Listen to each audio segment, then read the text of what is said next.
Halo, assalamualaikum warahmatullahi wabarakatuh. Balik lagi di channel Syifa Zia.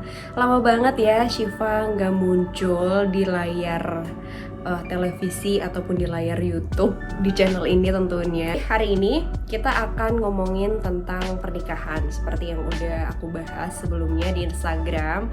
Kalian pengen aku share tentang cerita pernikahan itu di mana, di podcast or YouTube. Terus ada 75% ngejawabnya di YouTube. So I decide to share this information di YouTube. Nah, ini udah ada beberapa pertanyaan yang udah masuk ya kan. Terus aku mau sekalian jawab karena pertanyaannya hampir sama gitu ya.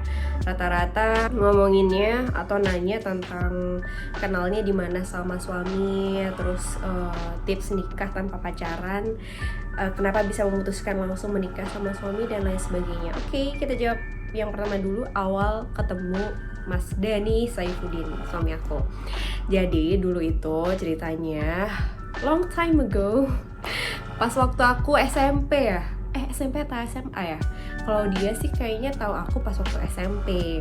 Nah, Mas Dhani itu tahu Syifa, apa ya, kayak bukan dikenalin juga, kayak tahu dari temannya gitu, terus itu namanya Syifa gitu, padahal beda sekolah gitu kan. Terus akhirnya kayak mengamati dan memperhatikan tanpa aku ketahui, dan aku nggak kenal siapa itu nama Mas Dhani. Taunya dan dengernya pas waktu SMA kalau nggak salah ya. Waktu SMA itu ada kayak kabar-kabar, ada rumor-rumor gitu kalau itu Mas Dhani suka tahu sama Syifa gitu kan. Terus aku juga bertanya-tanya, siapa itu Mas Dhani ya? Mas Dhani itu beda sekolah sama aku. Kalau aku di Man 1 Bojonegoro di madrasah, kalau Mas Dhani itu di SMA 1, dia SMA favorit gitu.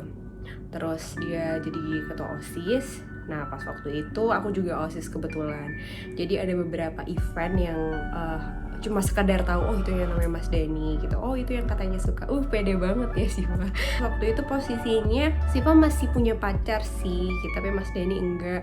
Jadi tetap kayak dia suka sama Syifa sampai kuliah, sampai sekarang gitu ya. Sangat luar biasa sekali. Abis itu cuma sekedar chattingan doang, jadi nggak pernah kayak telepon-teleponan atau apa gitu. Jadi kayak cuma sharing aja, sharing cerita. Terus kalau misalnya aku mau lomba apa gitu, itu Mas Dhani kayak selalu ngebantuin. Kan dulu kayak aku suka lomba pidato, speech English contest gitu kan. Terus kayak dia ngebantuin aku, terus juara, meskipun belum juara 1, but ya alhamdulillah gitu. Terus banyak deh pokoknya kita sharing tentang education juga.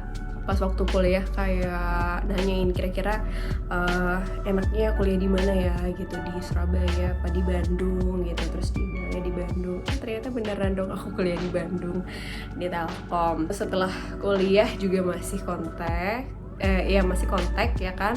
Habis itu dia kayak mengurangi intensitas kontak kan gitu, karena Mas Dhani merasanya kayak apa ya, chattingan kayak gitu kayak tidak bagus gitu, dan dia merasa nggak menjaga aku sebagai wanita muslimah gitu, atau entahlah, nggak tahu gimana, pokoknya untuk menghindari hal-hal yang tidak diinginkan aja itu. Sampai pada akhirnya waktu lulus kuliah dia nelpon aku untuk yang pertama kalinya, karena dulu itu kayak pernah punya, bukan janji tapi kayak ada statement kalau Di aku mau nelpon kamu kalau misalnya mau kasih tahu tentang nikah atau aku mau nikah kayak gitu. Terus ya udah dong, excited. Dia bilang ini Mas Dhani. Oh ya kenapa? Oh ini ya mau ngabarin tentang nikah ya, kayak gitu kan, udah excited gitu kan. Terus dia bilang iya gitu. Intinya dia mau ngajakin aku nikah gitu. Terus kaget banget kan, gitu kan, kaget banget pas waktu lulus. Itu H+1 ya, atau H+2 wisuda S1, dia ngajakin aku nikah, menawarkan gitu ya. Terus besoknya kalau nggak salah aku ngejawab masih belum mau menikah karena masih ingin menjadi free soul, menjadi orang yang pengen ngejar karir dan juga pendidikan.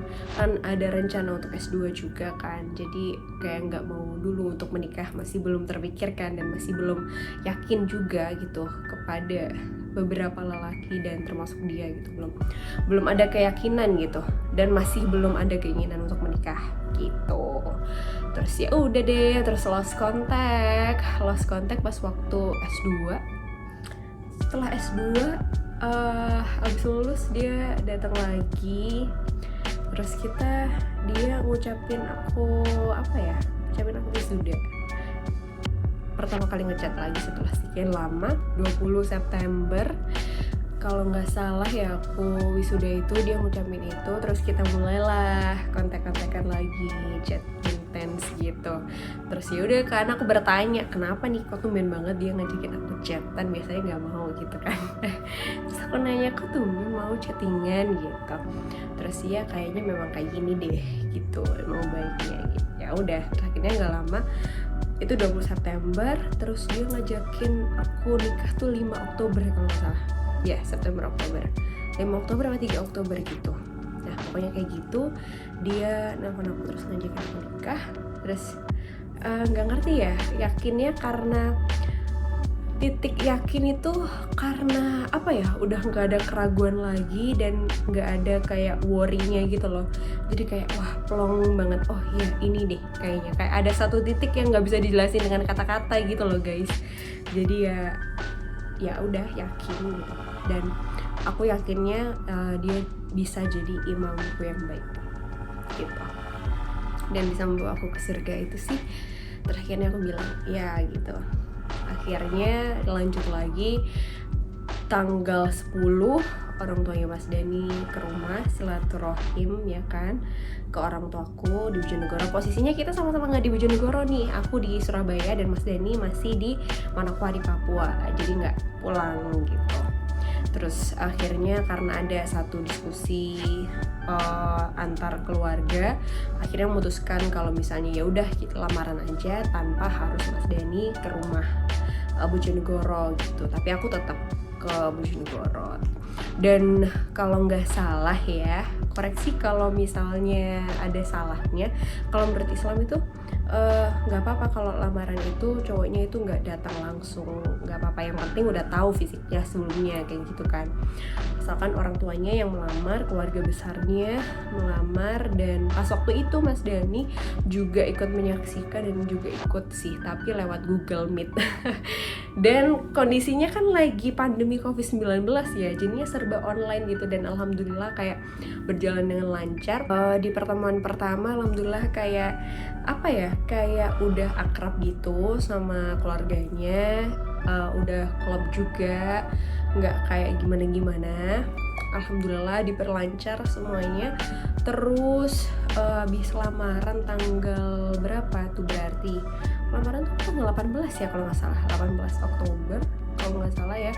Terus balik ke lamaran, kalau di Jawa, ada di Jawa itu kayak habis cowok ngelamar, cewek ngebalikin lamarannya gitu. Di kelamaran tuh tanggal 5 kalau nggak salah ya, 5 November, dan melangsungkan pernikahan tanggal 12 Desember. Jadi kayak prosesnya tuh cepat banget untuk menuju ke pernikahan. Jadi kayak cuma berapa bulan ya, September, Oktober, November ya, Desember, 2,5 bulan lah, nggak sampai 3 bulan. Dan alhamdulillah semuanya diperlancar, dari keluarga juga diperlancar, dari Mas Dania juga, dari akunya juga, alhamdulillah banget, langsung set nikah gitu.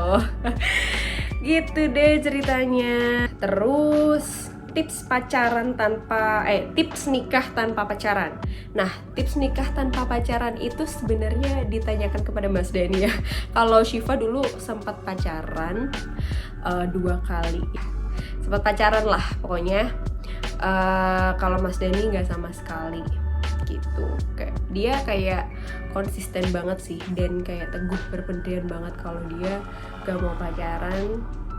Dan setahu aku ya, kayak ya udah, kalau Mas Dani tuh kalau suka sama itu ya udah itu terus. Jadi kayak nggak heran kalau dia menunggu selama bertahun-tahun, dan alhamdulillahnya diperlancar di waktu-waktu akhir dan cuma kayak 2,5 bulan dan jadi itu. Ada pertanyaan, kenapa bisa memutuskan langsung menikah sama suami? Ya itu tadi, karena kalau misalnya keyakinan itu nggak tahu ya, mungkin juga doa dari orang tua juga. Jadi ibu aku itu kayak semacam udah yakin gitu loh sama Mas Dani. Soalnya dulu itu pas waktu Mas Dani berproses untuk mendekati aku, Mas Dani tuh proses mendekatinya itu nggak cuma ke aku aja, tapi ke ibu aku. Jadi Mas Dani udah 2 kali ya, kalau nggak salah 2 atau 3 kali ya ke rumahku, ke rumah ibu. Jadi ketemunya itu nggak sama aku gitu, ketemunya sama ibu. Jadi ngobrol, diskusi, ya udah kayak gitu aja gitu. Nggak ngerti ya, luar biasa berani. Gitu. Jadi ibu udah tahu duluan kayak gimana Mas Dani, terus tahu orangnya baik. Terus pas waktu akhir-akhir dia datang lagi, ya udah aku bilang ke ibu, udah ibu oke-oke aja gitu, dan kakak-kakak lain juga oke. Dan ya udah kayak diperlancar aja gitu, udah yakin semuanya gitu, tanpa ada kayak ini tapi kayak gini, ini tapi kayak gini. Itu tuh kayak kecil banget gitu loh. Jadi kayak rasa yakinnya tuh lebih gede daripada keraguannya gitu. Ya mungkin itu juga jawaban dari Allah. Dan mungkin ketika kita bertemu dengan jodoh juga seperti itu ya, nggak tahu juga ya. Tapi kalau Siva dengar dari orang-orang, memang ada kayak bukan getaran, kayak ada kliknya gitu loh. Nah itu mungkin yang dirasain, kalau oh ya ini kayaknya bener jodoh aku gitu deh. Itu dia cerita singkat tentang pernikahan. Bukan tentang pernikahan sih, lebih tepatnya cerita tentang gimana awal aku ketemu sama Mas Dani dan gimana cara meyakinkan diri dengan Mas Dani yang sekarang sudah menjadi suami aku.